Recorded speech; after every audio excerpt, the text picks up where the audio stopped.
একটা হাদিসের মধ্যে নবী সাল্লাল্লাহু আলাইহি ওয়াসাল্লাম কিন্তু বলেছেন যে বেশিরভাগ নারীর জাহান্নামে যাওয়ার কারণ কি, সাহাবীরা জিজ্ঞাসা করেছিলেন। তিনি বলেছেন তারা কুফরি করে।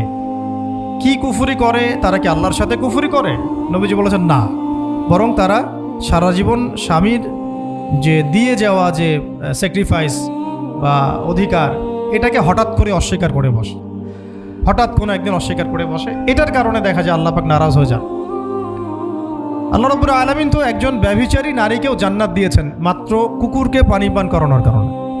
আবার একজন নারীকে বিড়াল বেঁধে রেখে কষ্ট দেওয়ার কারণে জাহান্নামে দিয়েছে। তো জবান এমনই একটা কঠিন জিনিস, যেটাকে নিয়ন্ত্রণে না রাখলে আমাদের জন্য ক্ষতি হবে। আল্লাহ পাক আমাকে আপনাদের সবাইকে জবান হেফাজতে রাখার তৌফিক দান করেন।